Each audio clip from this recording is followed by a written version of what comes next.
Hi, I'm Aparna Ganesh and I welcome you to our beautiful series Yoga and You, where your questions have been getting answered by our dear Hansaji, the director of the Yoga Institute. Hansaji, how would you like to really help people understand the need for spirituality and especially how it can really help in their career growth?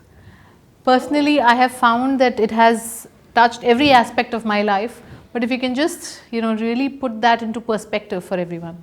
Well, for every career, you need a very focused mind, a mind which is free from tension, anxiety, worry, hatred, jealousy.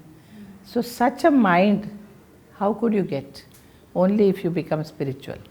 What is spirituality? When you are maintaining your own balance, let ups and downs be there.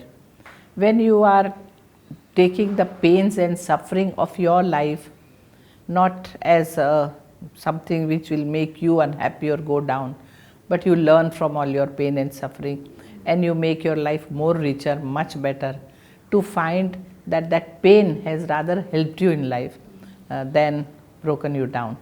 Spiritual person will always be caring and compassionate person. He'll never put anybody down. He will never create animosity with anybody. One day Gandhiji was asked, Gandhiji was told that look, Christ says that love thy neighbor and love thy enemies. So Gandhiji says that look my dear, first one to I can follow, love thy neighbor, but love thy enemies? So that why Gandhiji, person like you? And he says, look, I don't have any enemies in life. You see, so what's the question of love thy enemy? Everybody is mine. Whole world is my family. Vasudhaiva Kutumbakam. So spiritual person would be a person who would be compassionate, caring. He would have a friendliness with everybody, Maitri, even plant kingdom, animal kingdom, everywhere. It's a friendly and not butchering or cutting something and eating non-veg food and all that. Spiritual person will be very much caring. He would always have compassion for everybody who is suffering. Compassion for sufferer.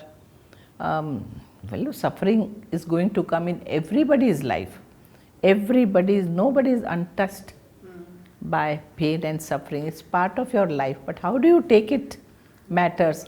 A spiritual person will take it very differently. So those who can't take it differently, those who are suffering, you have compassion for them. You can do what you can to help their suffering reduce, would be fine.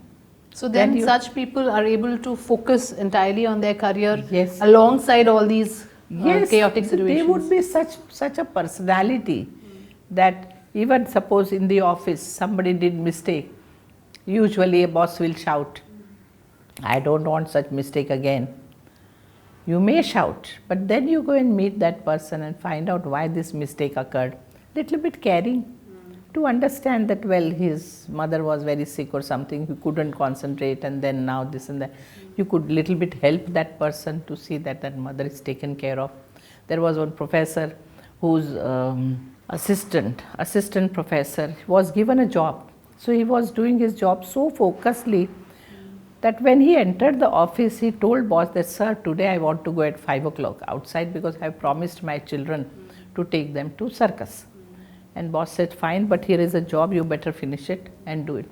Now this person was so much engrossed in his work that he didn't even see the watch or nothing when at 5 o'clock he was supposed to go out.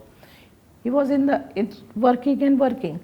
Boss saw that and boss quietly got up and went to this person's house, took children, went for the circus. A rare story, I would say. And came back.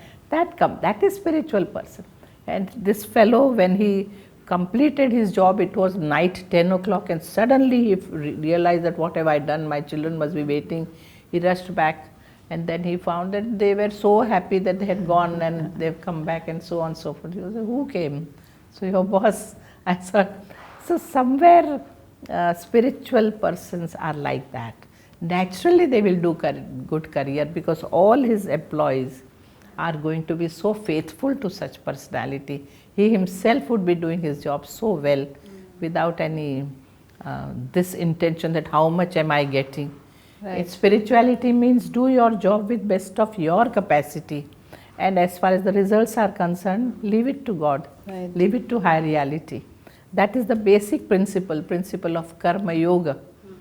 And this Karma Yoga philosophy tells you to focus on work and not on the result, job. So it would be work oriented, not result oriented. So that is the basic shift. So such a person Spirituality. would make very good leaders and therefore have Automatically.